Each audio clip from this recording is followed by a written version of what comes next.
Bonjour à tous et bienvenue dans cette deuxième partie du jour 13. Donc dans cette deuxième partie, la seule différence, c'est qu'on va devoir additionner ce grand chiffre-là, je sais même pas combien c'est, 1, 2, 3, bon, quelques milliards, 1000 milliards je pense, un truc comme ça, à nos prices, et donc du coup notre solution de parcourir tout simplement toutes les possibilités ne fonctionne pas. Donc ce qu'on va devoir faire, c'est faire les équations. Et en les faisant juste avant cette vidéo, parce que je les ai mises un peu sur papier, je me suis rendu compte un petit peu de pourquoi je les avais pas fait la première fois, parce que c'est quand même vraiment hyper galère. Alors du coup, on va garder notre... ici, on va remettre notre exemple pour faire nos tests. On va faire cargo run bin 13 pour être sûr que ça fonctionne bien, c'est bien 480. Ok. Donc maintenant, on va devoir essayer de le faire par équation. En fait, on a deux équations à deux inconnus, donc c'est pas très très compliqué, mais quand même, en les écrivant, c'est un peu compliqué. Donc en gros, ce qu'on veut ici, je vais les écrire en commentaire peut-être, et après on va essayer de les refactor pour obtenir le bon chiffre à la fin. Donc on a un AX fois fois A, on peut appeler ça, plus BX fois B est égal à price X. Et on a la même chose, je peux dupliquer, en Y. Donc l'idée, c'est d'extraire une des valeurs, par exemple on peut extraire A ici, mettre A en fonction de B, puis après remplacer A dans la deuxième équation, et puis ensuite du coup on obtient le B. Donc dans la première équation, ce qu'on peut faire c'est extraire le A, donc on va dire que A est égal à price X moins BX fois B. BX fois B, price X moins BX fois B divisé par AX. Quelque chose comme ça. Ensuite, on peut dire que du coup on a notre A qui est exprimé en fonction de B. Du coup ce truc là on peut le mettre dans la deuxième équation. Donc on peut dire que c'est AY fois ce truc là plus BY fois B est égal à price Y. Et ça, il faut qu'on puisse l'extraire. Donc, du coup, il faut qu'on exprime B, du coup, il faut qu'on... Comment on va faire notre compte? Donc là, AY... donc A est égal à ça, donc... déjà ça, on peut on va peut-être essayer de le diviser en deux parties, parce qu'on a deux parties. On a une partie qui est... price X moins BX, donc on a price X divisé par AX moins BX divisé par AX fois B. En gros, ça c'est équivalent. On divise ça et ça par AX. On divise le price X par AX et BX par AX. Ok, donc ça nous donne déjà un truc un peu plus simple.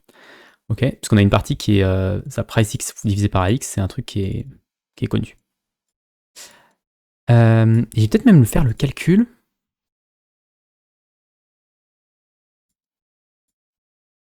Même faire des calculs pour me simplifier un peu la vie. Donc là, on a let. On va appeler ça quoi? Je sais pas comment on va appeler ça. On s'en fout un peu du nom, mais comment je peux renommer mes variables pour que ce soit un truc W est égal à ça, parce qu'on s'en fiche un peu de ce que c'est. On a W et U qui est égal à BX sur AX.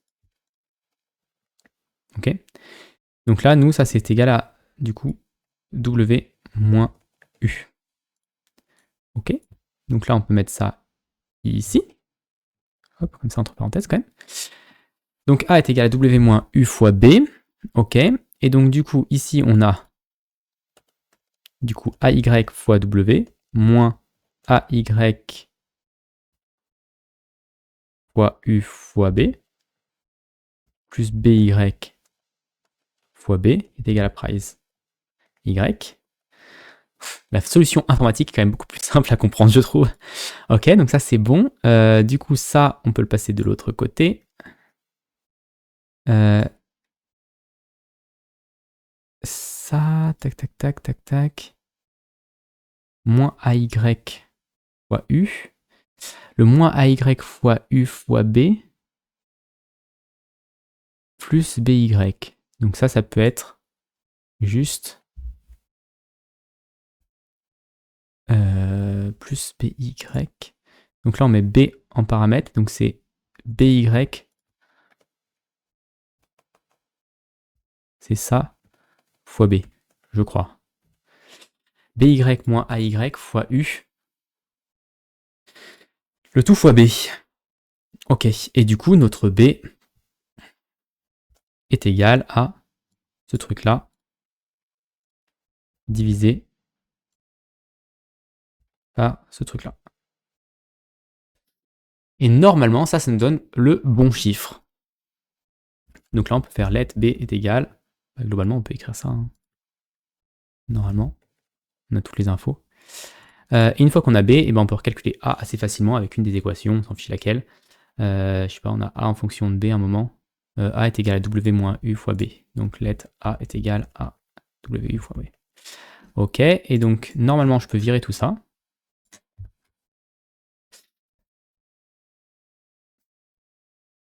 Et je peux faire un DBG de B, enfin de AB plutôt dans ce sens-là.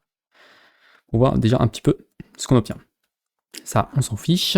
Je crois que tout ça c'est bon. Maintenant, la seule différence qu'il faut qu'on fasse, c'est que tout ça, il faut qu'on les tac, tous les parses, on va les parser en usize. Oups. Usize. Par contre, à la fin de la ligne, on va faire SF64. Oups, j'ai pas écrit usize. Usize. Oh, j'arrive pas à taper. Ok, et du coup, ça, je peux enlever les... Ok, je peux enlever les trucs. Du coup, là, c'est tout des floats maintenant. Parce que l'objectif, c'est de savoir est-ce qu'à la fin, on obtient bien des floats qui ressemblent à quelque chose ou pas. Ok, donc là, on peut relancer le cargo bin 13. Et du coup, là, on a bien 40 et 80 et 40. 141,4 et 135,2 pour le deuxième. Donc là, on voit que c'est pas des entiers, donc c'est pas bon. Et 38,86, c'est bon. Et le dernier, AB 244,65, c'est pas bon. Donc là, on avait 4 trucs, et effectivement, il n'y en a que 2 qui sont valides. Ok, donc là maintenant, il faut qu'on check si A et B sont entiers. Comment on peut faire ça? Donc là, on voit déjà que le 40 nous embête un petit peu parce qu'on voit qu'il y a un petit peu un epsilon.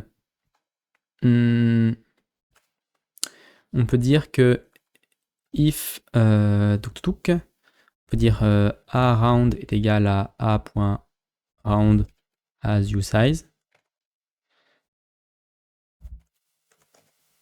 Let b round est égal à b.round. Ok, on va le faire comme ça et on va dire if a round moins a abs est inférieur à 0.01 et on refait la même chose pour b. Donc on considère que, voilà, parce que les floating points, quand on fait des calculs avec des floats, on n'a jamais des précisions énormes.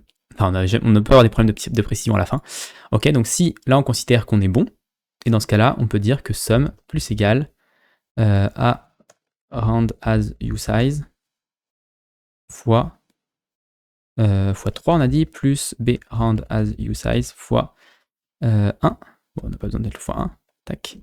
Et du coup, là, on devrait être bon sur la partie 1, 480. Ok, on fait notre DBG. Et donc là, on n'a plus aucune histoire de boucle, ni rien. On est juste... on a juste un calcul par bloc. Donc là, on obtient le bon chiffre. Je vais remettre mon input ici. On va refaire lancer 39 290. On peut regarder, c'était bien 39 290 qui était ici. Ensuite, du coup, une fois que ceci est fait, on peut faire calculer le deuxième, la part tout. Donc, comment on va faire la part tout? Je vais faire ma calcul, là je vais faire compute. Hop, on va lui prendre en paramètre, add, qui est un usize. Ok, ici on va dire println part 1 is compute de 0, comme ça, et compute, ça va nous renvoyer un usize. C'est une flèche. Et il nous renvoie ici la somme. Donc là, on est bon, compute de 0, et part 2 is compute de ce grand chiffre-là. Alors en Rust, ce qui est pratique, c'est qu'on peut mettre des underscores n'importe où dans des chiffres. Voilà, donc là on a 10 000 milliards. Et ça compte comme un chiffre, enfin, c'est juste le curseur qui fait ça. Et ensuite, il faut qu'on rajoute notre add quelque part. Donc là, ici, il faut rajouter plus add. Non, c'est pas ici du tout. C'est pour le price. Il est où notre price? Ici. tac, unwrap, plus add. Et il faut mettre ça entre parenthèses du coup. Plus add, entre parenthèses. Tac. Ok. Donc là, je peux relancer. On obtient bien 30 990. Et pour l'autre, on obtient ce chiffre-là. Est-ce que c'est le bon résultat? Non, ce n'est pas le bon résultat. Alors, ça veut dire qu'on a peut-être des problèmes de epsilon ici. C'est le seul truc que je verrais qui pourrait poser problème. C'est que vu qu'on a des très très grands chiffres, on pourrait se retrouver avec des problèmes de epsilon.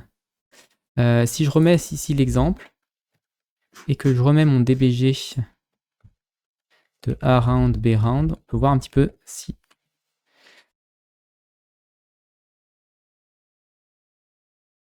A round, B round, non mais ça forcément oui, si je mets les rounds, forcément ça va me donner le bon chiffre. Moi je veux A et B. Ok. Il y en a qui sont clairement des bons, et là le 0,1 il est clairement pas bon, lui les 0,1 il est clairement pas bon je pense. Lui il est bon. Donc peut-être que je suis trop agressif sur mon epsilon. Ouais, je suis peut-être trop agressif sur mon epsilon. Je vais me mettre un truc comme ça, je pense. Et donc là si je relance... Ouais, on a un plus gros chiffre encore. Et je pense que là, du coup, c'est là, ce 0003, parce que c'est des très grands chiffres, donc il n'y a plus trop dans les floating points, il n'y a plus trop d'espace pour stocker ce qui est après la virgule. Donc, je ne suis pas trop, agressif sur mon epsilon. Et du coup, ce que je peux faire aussi, c'est que je peux tester comme ça pour voir si on obtient le même résultat. C'était 908, ouais, on obtient le même résultat. Et par contre, si je fais 4, 908, si je mets un cinquième, comme j'avais mis au début, ouais, là, on descend un petit peu. Ok, donc on va mettre 3, je pense que c'est le bon epsilon. Tac, on va copier-coller ça. Ce bon chiffre là. Ah, c'est encore too low. Pourquoi c'est too low? Il était plus grand, l'autre? J'ai un doute. Quand j'ai copié-collé, j'ai l'impression qu'il était plus petit. Le premier, c'était celui-là, et le deuxième, c'était celui-là. Non, on est quand même encore trop grand. Alors, est-ce qu'il y aurait un moyen plus...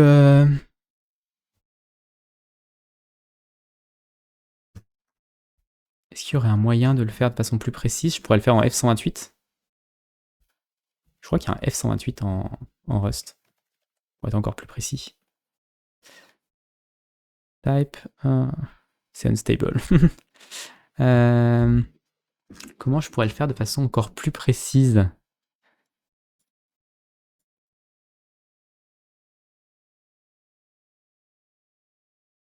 Parce que de toute façon, mon truc c'est que mon B doit être entier. Donc en fait, je pourrais checker.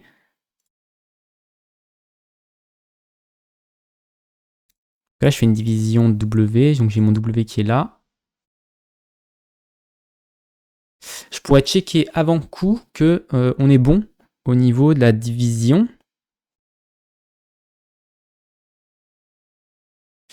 Mais c'est compliqué parce que le W, il y a une division dans le W. Il y a une division dans le W ici, donc c'est un peu compliqué.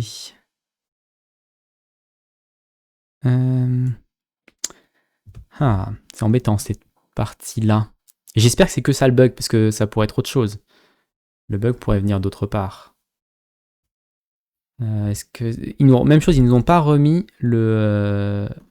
l'input, le résultat pour l'input.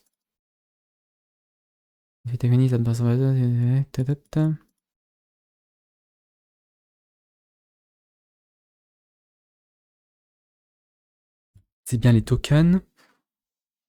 J'essaie de voir si j'ai pas d'autres erreurs qui pourraient expliquer ça. Je vais essayer de mettre ici. On va lui passer l'input. Faire example. Input. Tac. Example. Input. Ok, et ici on va récupérer l'input qui est un static str. Et du coup ici on peut juste passer l'input. Ok. Je peux enlever mon DBG.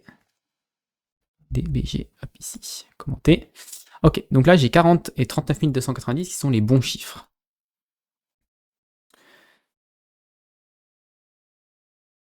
Maintenant le problème c'est que, tac tac tac, le problème c'est ça. Ah non, ici je fais ici je fais une erreur. Je fais un as you size qui fait un truncate. Est-ce que mon around est toujours... Oui, mon around sera toujours supérieur. Non, normalement ça devrait être bon. J'allais dire que peut-être que je le faisais... le around faisait un truncate et du coup je pouvais passer de 0.99 à 0. Mais non, vu que je fais déjà le round et du coup je reviens à 0, que je pourrais avoir une erreur autre part de ce genre-là.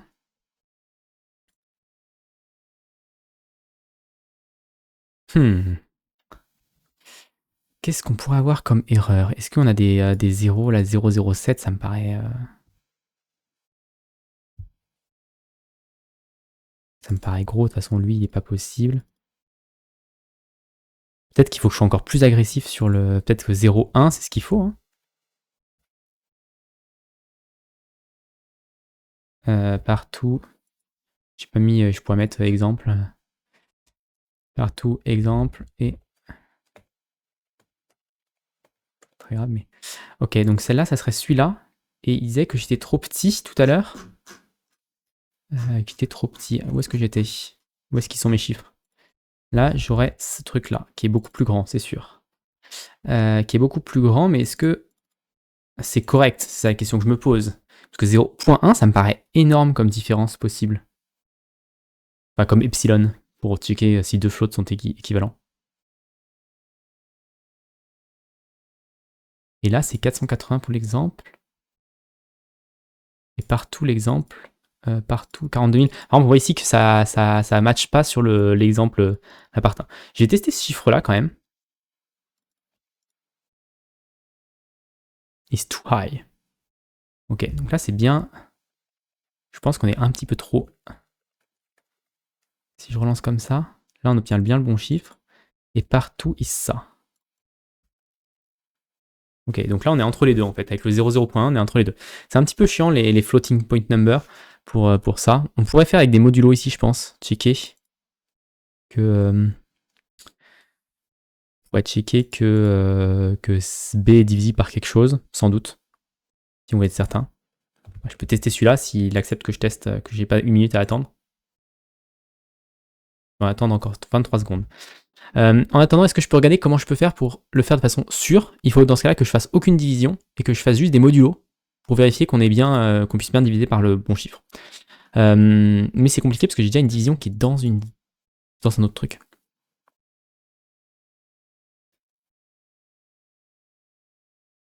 Parce que là, est-ce que je pourrais avoir un modulo quelque part, dire que ça doit être divisé par 0? Que W et U, ça peut être des floats. W est là. En fait, je pourrais vérifier que ça, c'est bien divisé par ça. Le problème, c'est qu'à l'intérieur de ça, j'ai une division.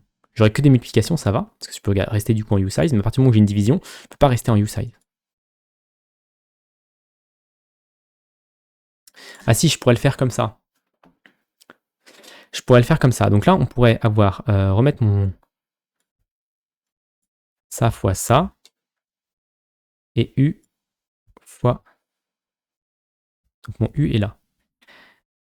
Il faut peut-être que je le pose sur papier, ça. Vous n'allez pas voir, mais je vais poser sur papier mon truc.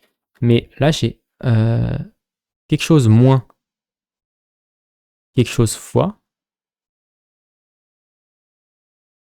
Ah non, c'est compliqué parce qu'il faudrait que je ressorte le x. Je pensais que je pourrais passer le ax en fois ici et le ax. Pas moyen que ça s'annule. Il y a sans doute moyen que ça s'annule. Bon, on va retester quand même juste ça, voir si ça fonctionne. Si ça fonctionne pas, il faudra bien que je fasse la solution.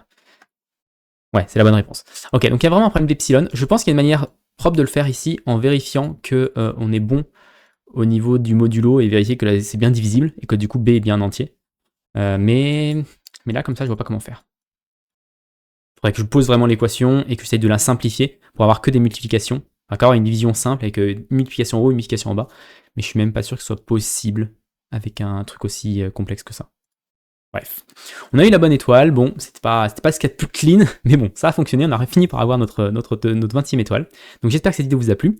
Si vous avez plu, n'hésitez pas à vous abonner à la chaîne et à la partager autour de vous. Et puis moi, je vous donnerai très rapidement pour la suite de cet Advent of Code.